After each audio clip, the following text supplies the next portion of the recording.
Ready on the set? Let's try this again. I'm Jennie Gage, and this is Life Take Two. Hey everybody, I'm Jennie Gage.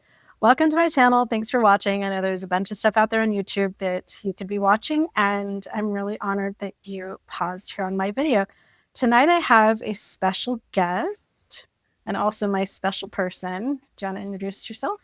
I'm Kevin Reiki, the lesser half of I wouldn't say that. So I brought Kevin on tonight because I want to talk about something that started off as an incredible tragedy. It was something horrible that happened here in our community that has turned into humans at their best, and truly one of the most beautiful and inspiring things that I've ever seen in my life. So since Kevin was standing here beside me through all of this and witnessing it too, he wanted to come on and share. So tonight we're going to dive into this little thing. I'm going to start off with a video first.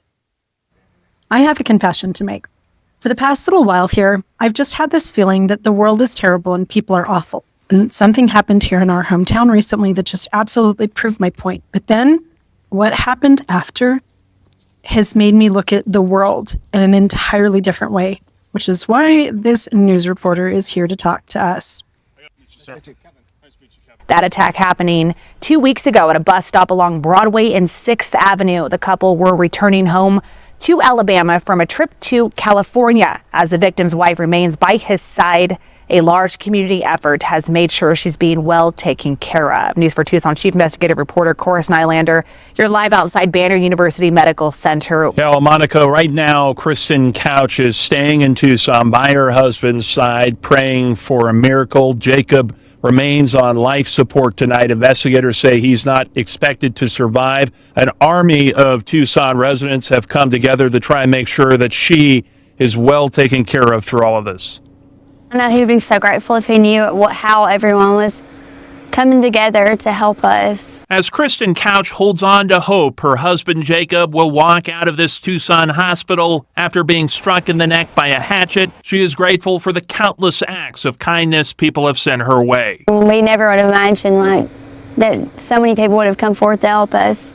But things didn't start that way. She says nobody helped her husband during the brutal attack. No one helped give CPR, no one helped hold the wound. Then almost all of her belongings she had with her were seized by police as evidence. She is far away from her home in Alabama, but now the kindness of strangers has kept her as comfortable as possible. It was like this explosion of Tucson people just wanting to wrap her up and take care of her in every way that they could. Jennie Gage was one of the first to start spreading the word, trying to organize support for Kristen. A simple post on social media blew up. Woke up the next morning and there were hundreds and hundreds and hundreds of comments, DMs, other people who had hunted me down on other social medias, offering to help in every way that you can possibly imagine helping. Now Kristen has clothes, blankets, food, grief support, money to help her family travel here, and a kind woman that has allowed her to live at her home. Jennie hopes the man police arrested for the attack, Daniel Michael, and those who stood by and did nothing will not be the stars of this story. And I don't want that to be Tucson's story. I don't want that to be our story as humans, and I certainly don't want that to be this little family's story. About 2.5 weeks ago, is that right? Yeah, a little less than that. We had the news on one night, and like I always am, I was asleep on the couch because I fall asleep in the middle of whatever we're watching, and woke up because there was a story about this horrible thing that had happened. What did they say on the news? It was not full of details because it broke over the weekend. I believe it was Sunday evening when we were watching the news, and this had happened. Crazy thing, actually, Saturday morning at 10:30 a.m. So keep that in mind. Broad daylight, Saturday morning, supposed to be start of a nice weekend and stuff. A couple had been downtown Tucson and was sitting at a bus stop, and a gentleman dressed in all black came up behind them and started a small verbal altercation with this couple, and out of nowhere reached into his jacket and pulled out a hatchet and literally took a hatchet to the back of the husband's neck.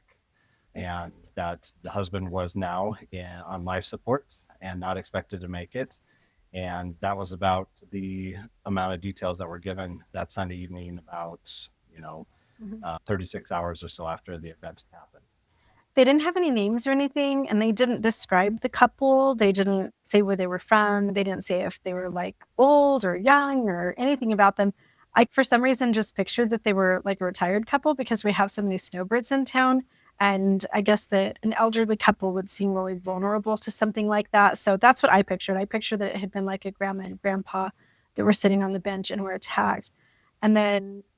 Yeah, and I think I just right away went to even thinking a couple maybe our age or something like that, downtown.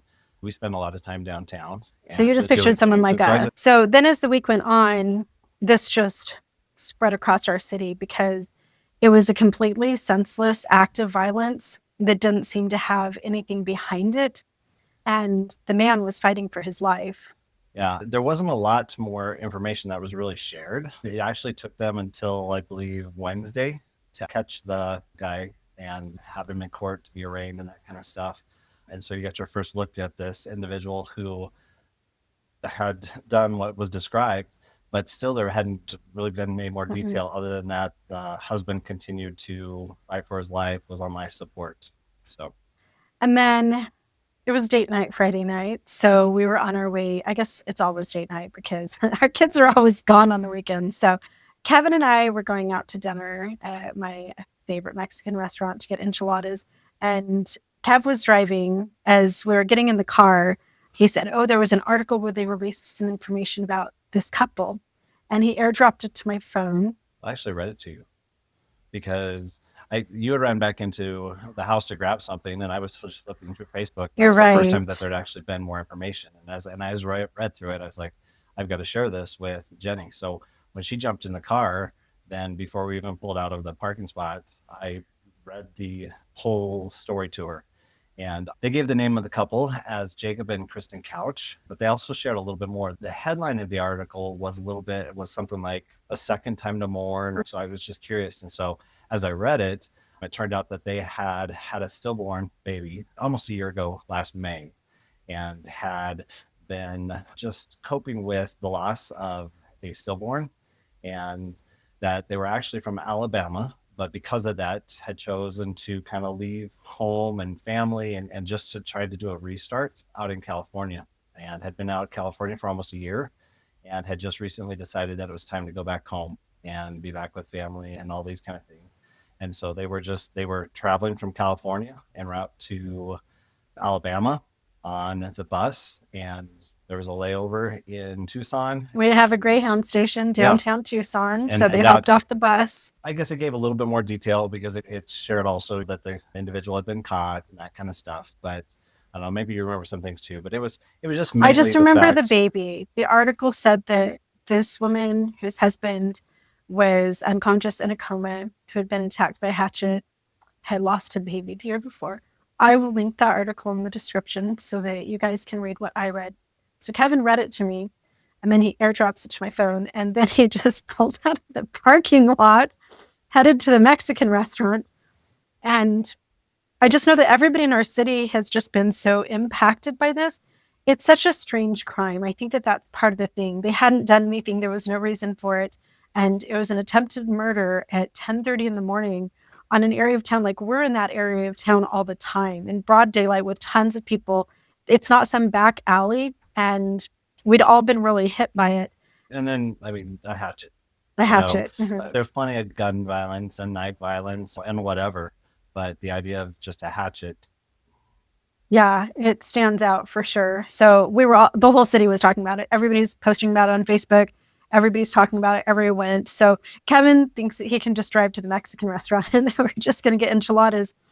As some of you know who followed me, I've had my own trauma and tragedy in my life. And there was something about reading that this girl wasn't from here and didn't even know anyone. I just pictured myself and how, like, going through my divorce and everything, how I became homeless and didn't have anyone around me.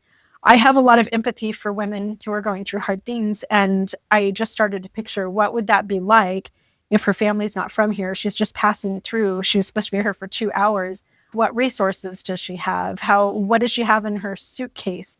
And the fact that she lost a baby a year ago, their only child together, and now her husband is not expected to live, like, it was just breaking my heart in so many different ways. So did you even know what you just No. thought that I was on my phone? No, and maybe the article may not even given as much detail as that it was on a bus.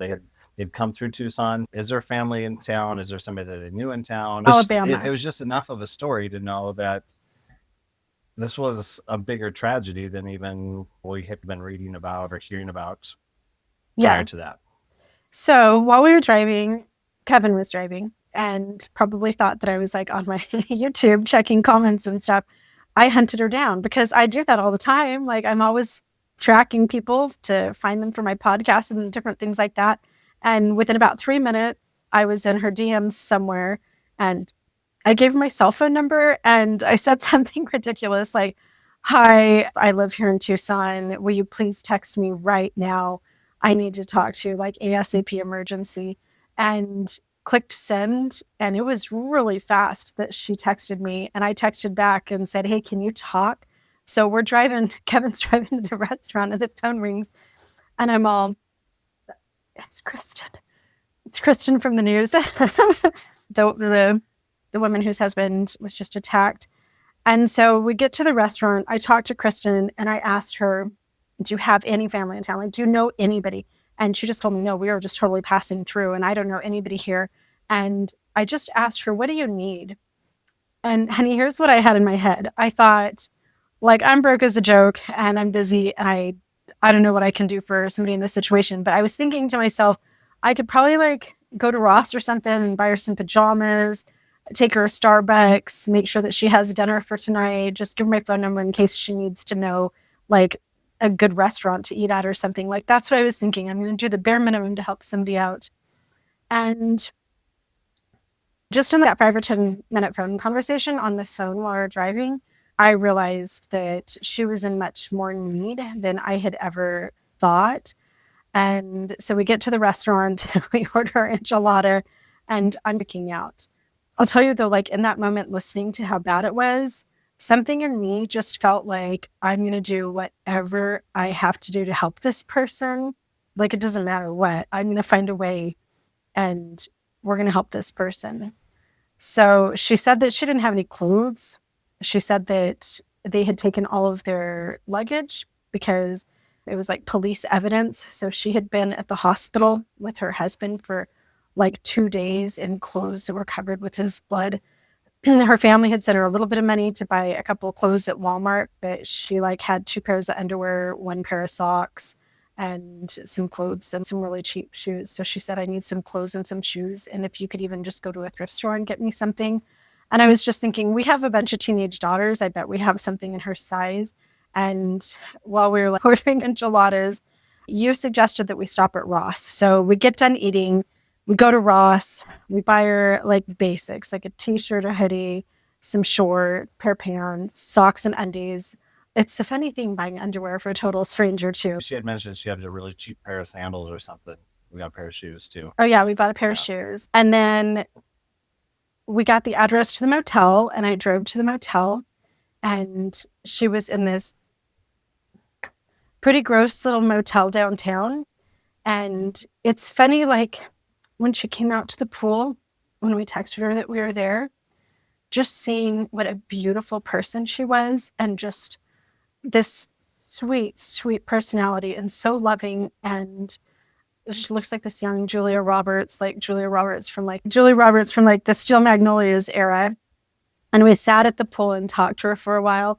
And I asked her like everything that she could possibly need. And she told us about just her circumstances. And also, her husband was the one who had the money. Her husband was the one who had the job. So here was a woman who didn't have any of her possessions and didn't have any way to pay for anything in a city that she'd never been to before.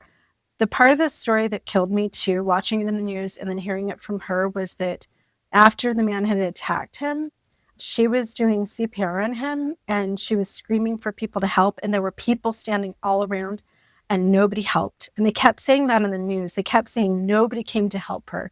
And we sat there that night by the pool at her motel with her telling us, like, nobody came to help. Like, I was screaming, "Somebody please do CPR while I hold the wound on his neck. I need help. Help me, help me. My husband has been attacked. And people watched it. People saw it happen. And not one person came up to this woman to help her. And that was the part of the story that had just killed me on the news all week. And hearing her tell us about that, like, just hit me so hard. Yeah. Like, what did you think sitting there talking to her? The thing that really got me was just their story. And it got worse and worse. It got worse. And I won't go into a lot of family details, but she had lost her brother and lost her mother, and then had lost the stillborn baby. And now this, and all of this in about 3 years time, that there had been now a fourth tragedy in her life.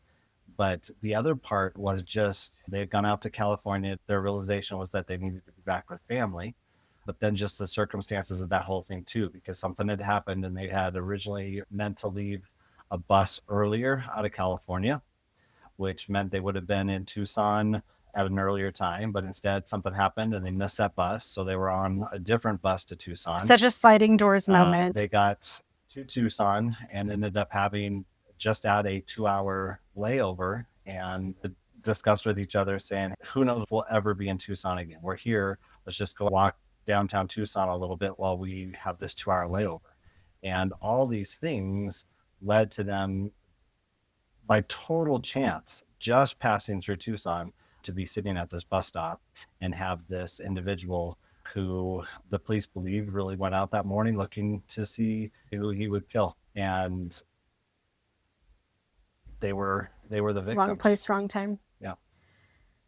So we hear everything that she needs, and we tell her that we're going to do everything that we can to help. And I have no resources. I don't know how I'm going to help. I have no idea.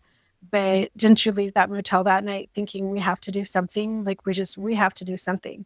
So I texted a couple of friends driving home. I'm just texting everybody. I'm sending them the newspaper article. I'm saying there's so much more to this. And this young woman is far away from home. She has nothing. Her family back home isn't able to help her. And all of this stuff, like, I need help. And I don't know exactly what we need, but I would imagine it would be nice to get her out of that motel. I would imagine it would be nice if we could help her with some money so that she can buy food. So it was like motel, money, food, clothes, right? That was like my primary objective. And I started posting to some local Facebook groups here. I'm part of all these women's groups and stuff. And so I started posting. I texted a bunch of friends. I actually reached out to some of my TikTok followers and some other people. And then I went to bed. And I woke up the next morning and my Facebook was freaking out because it had so many comments and so many messages. And then people were tracking me down on my other social medias. I just started going through all of the messages. And first of all, the thing that stood out to me so much was just the sheer love that people had for another human being. Like, oh my gosh, I feel so sorry for her. I'm praying for her. Please tell her that the Smith family loves her. Please tell her that the Rodriguez family is praying for her. And if she needs anything.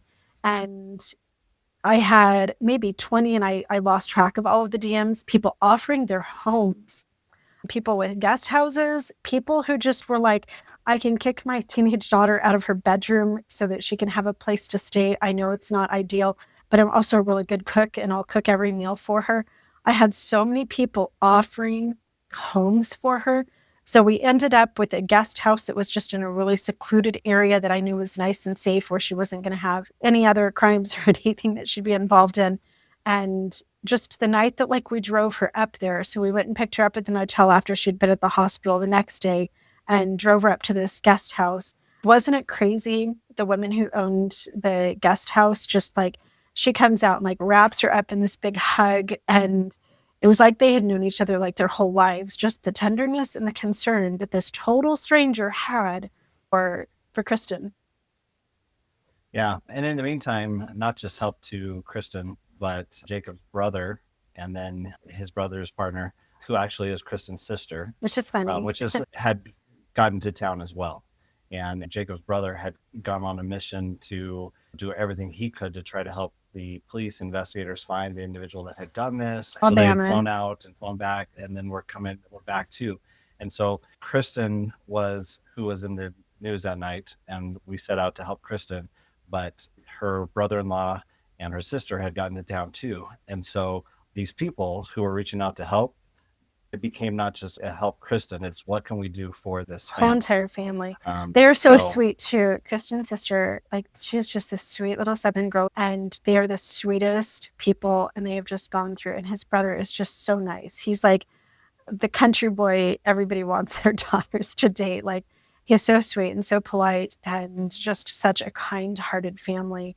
Then Jacob's mom gets into town, and not to tell somebody else's story, I'll just tell a little bit about what was talked about in the news, that she's just had a really hard life of her own. And now one of her only 2 sons is hanging on to life in the hospital. So we had this whole entire family that needed care, and in ways that they couldn't provide for themselves at all. The whole housing situation with Jacob's mom was so beautiful and overwhelming for me, because people saw her really needing, she's a little bit older. People thought that she needed more care. So I still have people reaching out and making sure that the mom's okay. She can have our master suite. We'll move into the living room so that she can stay at our house. We'll cook for her. We'll provide transportation if she needs any clothes. We'll make sure that she's watched over. I think that that's probably, if I was going to use a phrase to describe what people were attempting to do, people weren't just trying to help. People were trying to watch over this family in ways that I don't know that I've ever seen anything like this before. So I start getting so many offers for the housing, and then the GoFund, and I think it was like at a few $1,000s. I don't want to say what the total amount is that's been gathered, but they have enough to, Kristen can take off work for a little while and recover. They have the money that they've needed to be here. Some of the coolest things that people did, there was a grandma on Facebook who DM'd me that she just wanted to bring her a warm blanket for when she was sitting at the hospital, and she drove probably half an hour across town just to come to my doorstep and drop off like this fuzzy fleece blanket. And it had like a little worry doll in it and a card that she had written to Kristen. I thought that that was so touching. There was a group called Now I Lay Me Down to Sleep, and one of the members reached out to me and said that if I could just get a couple of photos from the hospital of Kristen stillborn, if she had any even on her phone, that for free they would do a portrait of the baby that makes it look lifelike and in beautiful clothes, and frame it so that she has a picture that she can hang of her baby on her. There's so many, it's hard to even start to give an idea of what started with Jennie and I trying to figure out what size of shoes she wears and what size of bottoms and top, and it turned into literal suitcases being donated because of the amount of clothes that were given.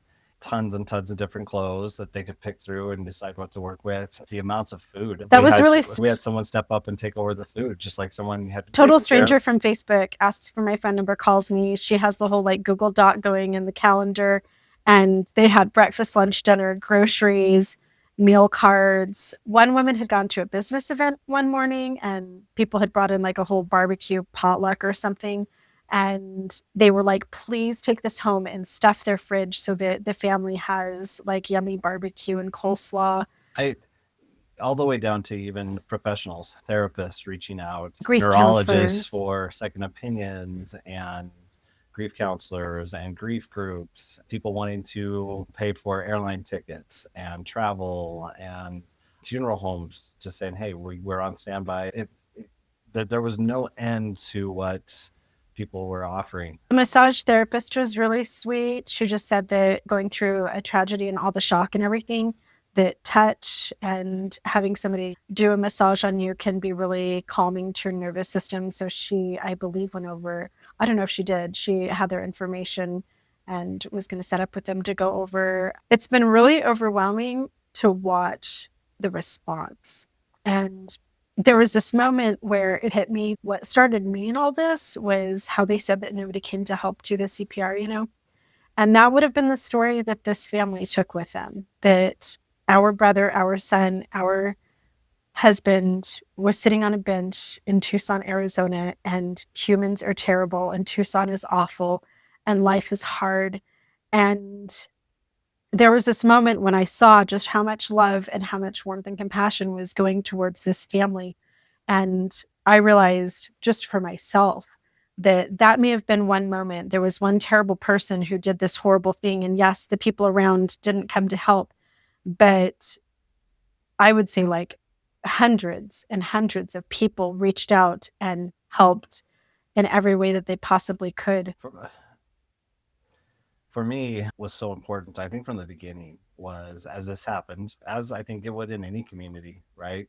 People right away start talking about how terrible the community is, and we never go to that area of town, or we never do this, or then they start bashing government officials and nobody's The doing what police they don't need to take care of do. crime. And it's just all negative hate and all that kind of stuff. And all I could think of was the family that this involved. This wasn't about whether Tucson's a terrible community or no, there's real people involved that need to see that this world is not the evil that they experienced in this one moment. And that there was an opportunity for that to change. And so, no, there was no way that anybody could go back and, that if there'd been We more all money, wanted a time more money machine, spent yeah. on the police, then that would have been a completely different situation. But we could change the moment for this family. And even though it would never not be a tragedy, the way that tragedy was experienced could be completely flipped and changed for this family. What one couple could do in just trying to provide some care and support was just Multiplied. blown out of proportion by the number of people that stepped up. The community created an opportunity for a prayer vigil last Thursday evening and invited people out. And again, just a beautiful... That was one of the most beautiful moments, I think, of my entire life. A beautiful example of here are 2 to 3 dozen people who do not know this family other than their story. Total strangers From all walks of life. There were young, there Couple was kids. a couple toddlers all the way up to the elderly. So all walks of life, all ages, all coming together just to show their care, their love, their support for this family. The prayer vigil was really beautiful. And wanting to change this tragedy into something that had some beauty to it, if that was possible. And we can't change what happens in life, but I think that we can change how we react to it, and we can lessen the pain. Like, none of us is going to escape somebody in our lives dying. Nobody is going to escape somebody you love getting a cancer diagnosis or an illness or losing their job. Life is inherently full of things that are heartbreaking, and we can't change that, but we can certainly change in the moment what's going on, that environment, and how people are supported and held up. The prayer vigil, we just stood in this little circle of, I don't know, a couple dozen people outside of the hospital, underneath like where Jacob's room would have been, across the street in this parking lot. And the sun went down and then it got dark. And there was this man that was just lighting candles and setting them down on the asphalt. And I felt like the whole entire thing was just so symbolic of the beauty of the support that everybody had exhibited throughout that whole entire week for this family. And the little teeny guy, what was he, like 4 or 5 years old or something? He was down on the ground with his hands just trying to keep those little candle flames from blowing out as this grandpa was lighting the candles because it was a little bit windy. And to me, even that was just so symbolic of that little guy.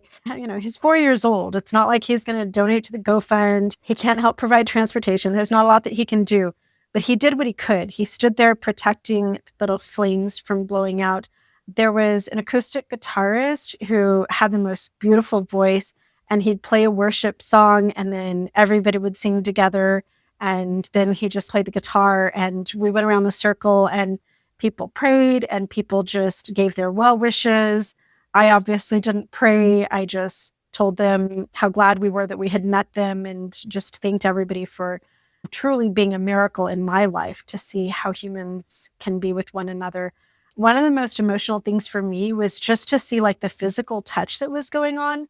Total strangers who didn't know each other that had their arms around each other. Some person next to me kept putting their hand against my rib cage, one of the little grandmas, And just everyone was like touching and hugging. And that family, as they stood there, everybody had their arms around them. There was hardly a moment that someone didn't have their arms around them or on them.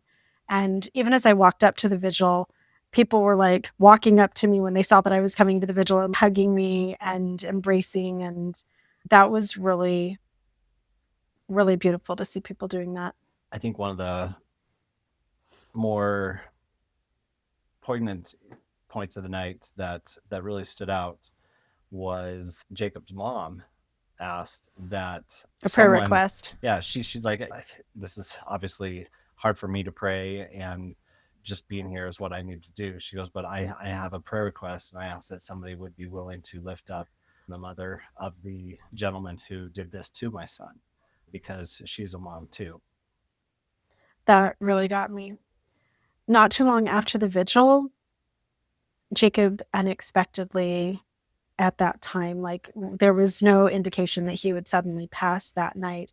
Jacob lost his fight for his life. And I've thought all week about how tragic and horrible even that circumstance could have been for that family. They could have been sitting in some janky ass motel room with nobody around them, just completely alone, feeling like life was terrible. And like either which way, we couldn't change the fact that Jacob was too injured to survive. But instead of like just being all alone, first they spent like a good hour surrounded by people who loved them, singing songs, hearing prayers, and just feeling the love from other people. And it wasn't, I don't know, even an hour after that Jacob passed away. So Kevin and I went to town hall recently with Cory Booker and Mark Kelly and Gabby Giffords, who was brutally attacked here in Tucson, Senator Giffords, and some of our other elected leaders. And Cory Booker said something that hit me so hard that me and Kev both started crying. And I actually took a note in my phone. And he said that so many of us are so paralyzed by the thought that we can't do everything that we just don't do anything. And so he said, don't let the fear that you can't do everything stop you from just doing something. And he said that everybody's talking about what's wrong in our country right now and what's wrong with Americans and maybe what's wrong with the whole world, although I don't live in the whole world. I just live in America. We have all these deficiencies, the economy's crashing and all this other stuff. And he said, the only deficiency that I'm currently worried about in Congress is the deficiency of empathy. He said, we have an empathy crisis. Human beings are no longer connecting. We're no longer helping one another. We no longer care for one another, and we no longer exhibit kindness or love towards other human beings. And I think that you just kind of get to feel like that's how life is. And as this was unfolding on the news, it was so easy to just sit back and think to myself, this is somebody else's problem. Why would I ever do anything about this? Why would I look at a news story and then like, how can I help this person on the news? They're just on a screen. They don't even exist to me. In fact, I'll link an article that I wrote this past couple of weeks about that very thing. And it's funny for me because I exist in people's screens and people don't see like my real life, right? And so I know that behind the cameras, there's a real person. But I think that when I started to see how big the problem was, I was a little bit intimidated and thinking, I can't do everything. I can't really help this person. So maybe I'll just fade in the background and do nothing. And I found myself in this community of hundreds of people who all collectively decided that we were all just going to do something. And that's the beauty. And that's where the magic happens. Because I couldn't do everything. And Kevin couldn't do everything. And the couple of friends that I texted couldn't do everything. But when we all came together as a community, as a tribe, which is how people are supposed to operate, then all of a sudden we did change the circumstance for this family. And I think also, wouldn't you say too, we changed ourselves. Like, I feel like this was so healing for all kinds of people and for everybody involved. Yeah. Again, I just go back to, I think our natural reaction is to find blame and to see this as such a massive situation that it's too big for me to to fix, and it's somebody else's problem, And somebody else's this fault. world is just going to hell in a handbasket because of all these things. And this was a prime of examples. We can't change this event, but we got involved in doing a little something, and hundreds of people's little something was a major thing. And I think that's the part that's just like you sit back and look at this and it's like, no, I could have never done what happened here, but hundreds of people something made a huge difference. I feel like they're family now. Like, it's funny how they're just spending this couple of weeks with them. I feel like all of us are so interlocked. I now have this whole network of people that feel like they're my family, that I didn't even know before. They're total strangers 2 weeks ago. We got an opportunity to spend some time on Easter with Kristen and Luke and Erica. We didn't get an opportunity. I made them. we invited them. They were so nice to say yes. They feel like family to us. Hopefully we feel like family to them. But we spent a little bit of Easter with them, and Luke, just sharing their thoughts and things on things, made the comment about a lot is said about Southern hospitality and all the beautiful things that when you go to the South, you're going to get treated like royalty because there's so much Southern hospitality. But he said, but had this happened in our own community, I don't believe that our community could have even come close to supporting us like the people of Tucson have. And that just tells me that Tucson hospitality. This was a terrible, terrible tragedy. But from this tragedy came good and a family that felt supported and loved and cared for. I think that from this too came a lesson for me. And again, we can't change the bad things that happen in life. There is a widow who's going to go home and she doesn't have her husband. She sat on a bench with him for the last time, not knowing that that was the last sentence that was going to come out of his mouth before he was not even here anymore. We're all going to go through tragedies. But this to me has been a lesson of the best of human nature when we actually just decide to do something. And again, like, I just decided to do a little thing. I was going to buy her like a hoodie and some socks and a Starbucks and maybe dinner. And me bringing my little bit and then all of these other people bringing their little bit, we were able to work together in a really beautiful, spontaneous way to support this family through a crisis that nobody else could have been there to support them through. I ask my followers a lot when I do lives, if there's anywhere in the world that you could possibly move, if somebody just writes you out a check and says, I'm going to help you relocate to Italy or Hawaii or whatever, where would you go? And my answer is always, I would go back to 1985 because I grew up in a time where if something happened, the neighbors would all come running. And I don't know when we lost that, but that doesn't happen in our lives anymore. Just being almost 51, I've lived in a world that has dramatically shifted, and I blame it on the pandemic, and I blame it on iPhones, and I blame it on so many things, but I don't know. I'm not a sociologist. I don't know why it's changed, but I know that my life has changed, and the communities around me and the people around me have changed. And I feel like what I saw the past couple of weeks and people coming out and helping each other in the way that they did, this is what I remember life being in the magical Jennie fairy tale of 1985. And I feel like we need more of that. I don't know how to make it happen, but I would challenge you guys to just do something. I don't like to talk about the things that I do on my social medias because I think that it makes me look like I'm bragging about myself. But I try to do everything that I can in any way that I can to help anyone around me that needs a hand, whether that's like little Brody. There's a man who doesn't have a home that is always on the corner by us. And Brody will come home and make him sandwiches and smoothies and give him $5 and go over there and make sure that he has a meal for the night. If you know a single moms, having been a single mom, they struggle so much. It is so easy. Any single mom that you have around you to do like a HelloFresh or some type of a Blue Apron food box 2 days a week. It hardly costs you any. We did that for a while and it's such a big deal. It doesn't cost that much. So as you're sitting there and no, you're right. we can't change everything. But if all of us just take an opportunity to do something to make a little difference, one person can't fix everything, but everyone doing a little something, good can prevail. And that has been a message that was lived out so loud and clear over the last couple of weeks. And I hope that's a message that as things continue to happen here in Tucson, that we've started this movement to say, no, we're not going to let things be defined by the evil in this world. We're going to let things be defined by the people that step up and make a difference.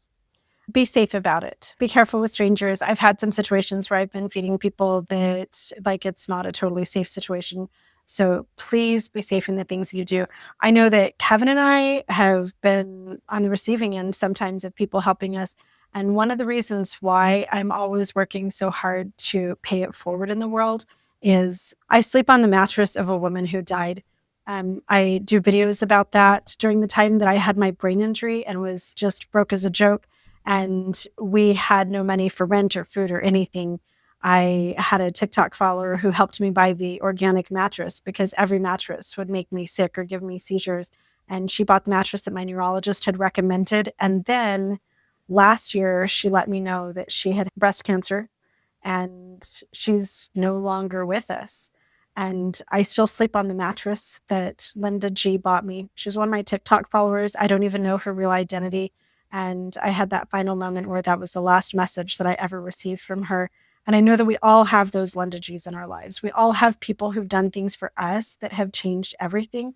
And I think that that needs to be a cycle that we keep going. It's so easy to look out there and say, Donald Trump is messing everything up, or the economy's messing everything up, iPhones are messing everything up. But what if it's us?